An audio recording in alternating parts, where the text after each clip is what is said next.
নমস্কাৰ দৰ্শকসকল, ভিডিঅ'টোলৈ আপোনালোক সকলোকে স্বাগতম জনাইছো। মই নাজানো আজি এই ভিডিঅ'টো প্ৰস্তুত কৰাৰ সঠিক সময় হয় নে নহয়, কিন্তু আজি এই ভিডিঅ'টোত বা এই কথাখিনি আলোচনা কৰাৰ সঠিক সময়, কিয়নো সমগ্ৰ দেশ আজি ৰামময় হৈ আছে। সমগ্ৰ দেশতে আজি ৰামৰ প্ৰাণ প্ৰতিষ্ঠাৰ যি আনন্দ উৎসৱ, তাক লৈ এক আনন্দ উৎসৱমুখৰ পৰিৱেশ বিৰাজ কৰিছে। এনে সময়তে আমি কিছুমান কথা পাতিব বিচাৰিছো, যেটো আমাৰ নিজা কথা নহয়। আমি ইয়াত কোনো ধৰ্মৰ বিষয়ে আলোচনা নকৰো। ধৰ্ম শব্দটো ইয়াত যদিও আহিব, কিন্তু ধৰ্ম শব্দটো আমাৰ বাবে মূল নহয়। ইয়াত আমি মূল কথাটো আলোচনা কৰিব বিচাৰিছো, চৰকাৰৰ যি তেওঁলোকৰ মানসিকতা, চৰকাৰৰ যি স্থিতি, আমি সেই বিষয়ে আলোচনা কৰিব বিচাৰিছো। গতিকে কোনেও ভুল বুজিব নালাগে, আৰু আশা কৰো আপোনালোকে ভিডিঅ'টো সম্পূৰ্ণ চাব, আৰু চালেহে মূল কথাখিনি ধৰিব পাৰিব। ভিডিঅ'টোত মই সম্পূৰ্ণ বেছি কথা নকওঁ। ভিডিঅ'টোত মই এটা ৰিপৰ্টৰ ওপৰত প্ৰস্তুত কৰিছো, আৰু সেই ৰিপৰ্টত যি কথা বতৰাবিলাক পোহৰলৈ আহিছে, সেই কথাবিলাকেই আলোচনা কৰিম। 2019 চনৰ একেটা দিনতে একেটা তাৰিখতে ৰাম মন্দিৰ নিৰ্মাণৰ বা ৰাম মন্দিৰৰ পক্ষত ৰায় আহিছিলে।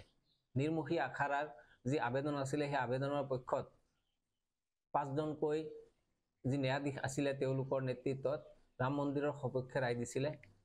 ঠিক সেই সময়তে আৰু এটা ৰায় প্ৰদান কৰিছিলে বাবৰি মছজিদৰ সপক্ষে।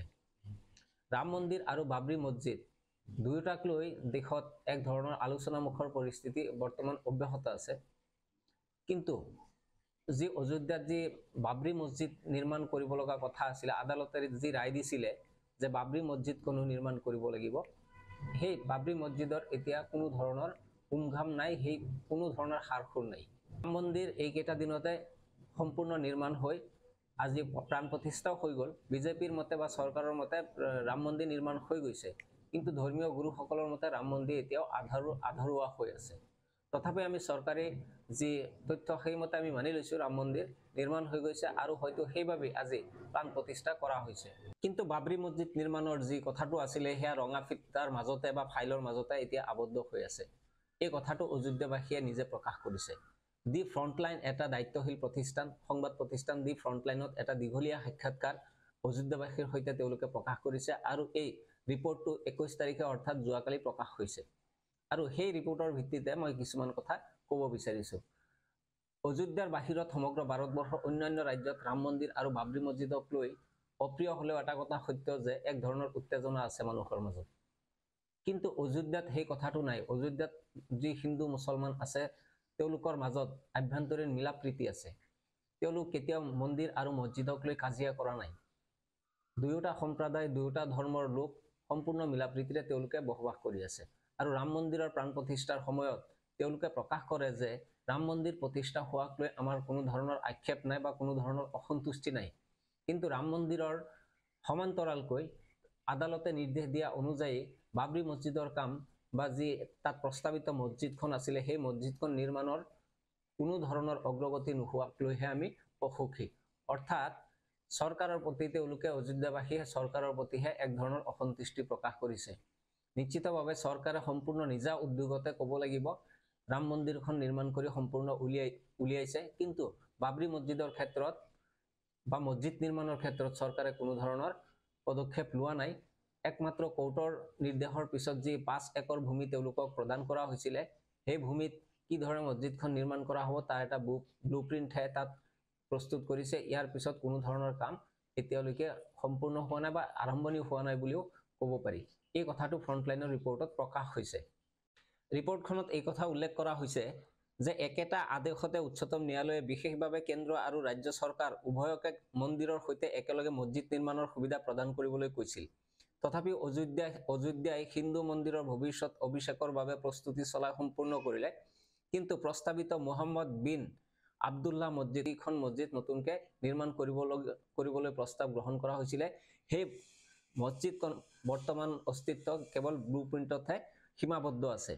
ৰিপৰ্টখনত কোৱা হৈছে যে বৰ্তমান এই মাটিখিনি, যি প্ৰস্তাৱিত মছজিদখন নিৰ্মাণ কৰাৰ কাৰণে যি মাটিখিনি আবণ্টন দিয়া হৈছিলে, সেই মাটিত বৰ্তমান শিশুৱে খেলপথাৰ হিচাপে ব্যৱহাৰ কৰে।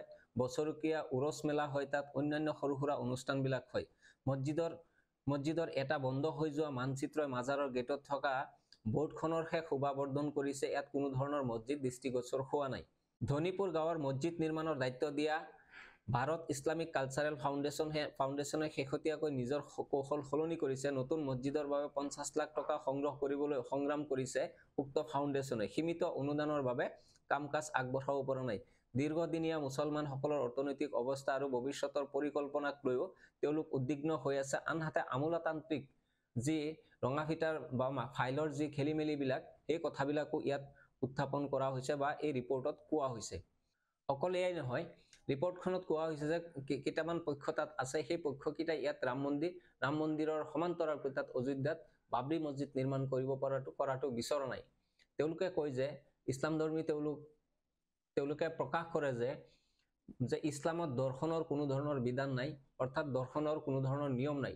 সেই গতিকে যিখন মছজিদ নাইকিয়া হৈ গৈছে সেই মছজিদখন পুনৰ নিৰ্মাণ কৰাৰ কোনো দৰকাৰ নাই বুলি তেওঁলোকে প্ৰকাশ কৰে। আৰু ইয়াক এনেধৰণৰ মছজিদ যদি পুনৰাই নিৰ্মাণ কৰা হয়, সেই মছজিদটোৱে পুৰণি ঘাটোক আকৌ মানুহৰ মনত পেলাই দিব, অৰ্থাৎ সেই যি হিংসা জৰ্জৰ পৰিস্থিতি আছিলে সেই কথাসমূহ মনত পেলাই দিয়াৰ এক স্মৃতি হ'ব বুলি তেওঁ মন্তব্য প্ৰকাশ কৰে। এয়া নিশ্চিতভাৱে নোহোৱা নহয়, এনেধৰণৰ ধাৰণা মানুহৰ মনলৈ আহিব পাৰে, কাৰণ মছজিদটো যি ধৰণে ঢাঁচা বুলি কৈ তাক বৰবাদ কৰি দিয়া হৈছিল, ধ্বংস কৰা হৈছিলে, পুৰণি মছজিদৰ যি নতুন আৰ্হিত নিৰ্মাণ কৰা হ'ব তাক হয়তো দেখা পাই বহুতে সেই স্মৃতি আকৌ ৰোমন্থন কৰিব। গতিকে সেই পুৰণি ঘাটোক সোঁৱৰণ কৰাৰ বাদে আন একো হ'ব নোৱাৰে বুলি তেনেকুৱা মন্তব্য অযোধ্যাবাসীৰ একাংশই প্ৰকাশ কৰিছে।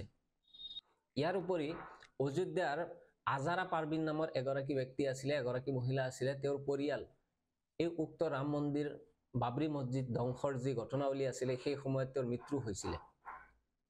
সেইকাৰণে উক্ত মহিলাগৰাকীয়ে প্ৰকাশ কৰে যে তেওঁৰ পৰিয়ালে এতিয়ালৈকে ন্যায় পোৱা নাই। মছজিদটো নিৰ্মাণ হোৱাই নাই, মন্দিৰ নিৰ্মাণ হৈ গ'ল, আদালতে ৰায় দি দিলে, কিন্তু তেওঁৰ পৰিয়ালে এতিয়ালৈকে ন্যায় পোৱা নাই। গতিকে তেওঁ উক্ত দিনাখন অৰ্থাৎ 22 জানুৱাৰীৰ দিনাখন ৰাম মন্দিৰৰ প্ৰাণ প্ৰতিষ্ঠাৰ দিনাখন তেওঁ ঘৰৰ পৰা নোলাই, তেওঁ ঘৰৰ ভিতৰতে আবদ্ধ থাকিব। তেওঁ বাহিৰৰ পৃথিৱীখন চাব নিবিচাৰে, যি পৃথিৱীখনে তেওঁক ন্যায় দিবলৈ সক্ষম হোৱা নাই। অকল এয়াই নহয়, ফ্ৰণ্টলাইনৰ এই দীঘলীয়া ৰিপৰ্টটোত বহুত কথা আৰু বহুত ধৰণৰ পক্ষৰ মন্তব্যসমূহ তাত প্ৰকাশ কৰিছে।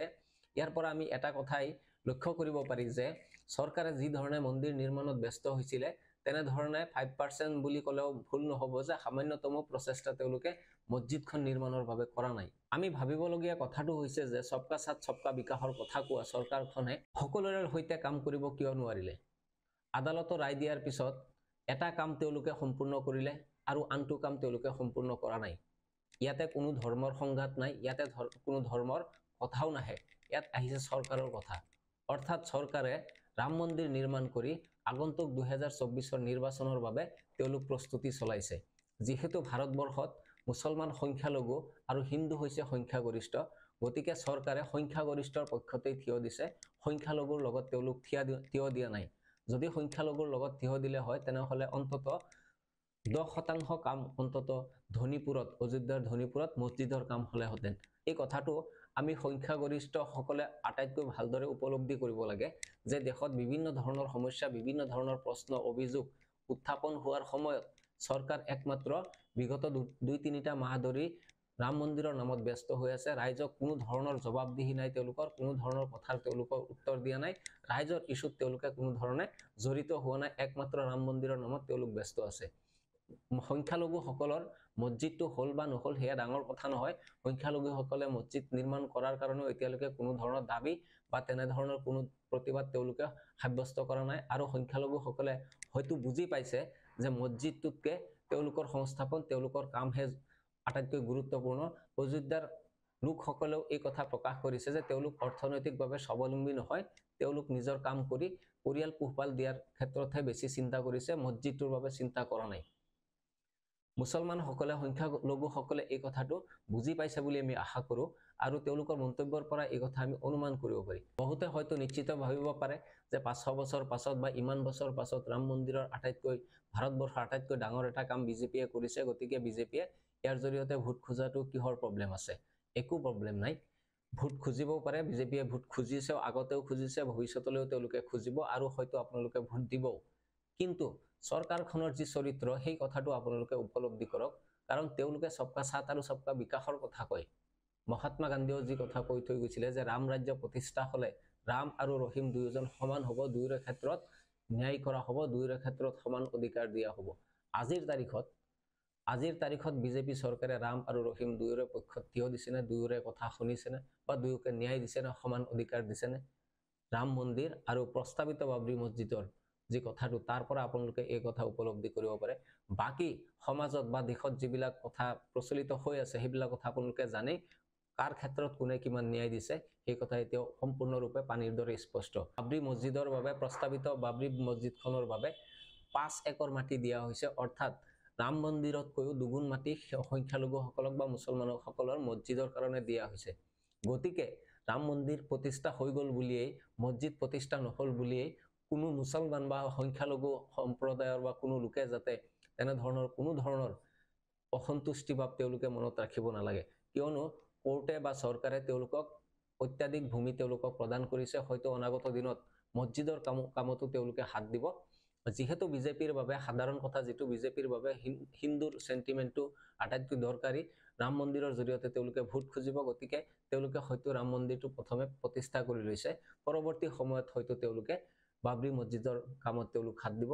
কাৰণ সুপ্ৰিম কোৰ্টে এয়া অৰ্ডাৰ দি থৈছে। সুপ্ৰিম কোৰ্টৰ অৰ্ডাৰ মতে চৰকাৰে এই কাম নিশ্চিতভাৱে কৰিব লাগিব। গতিকে সংখ্যালঘু সমাজখন ইয়াত কোনো ধৰণৰ অসন্তুষ্ট বা বেজাৰ পোৱাৰ কোনো ধৰণৰ প্ৰশ্নই আহিব নোৱাৰে।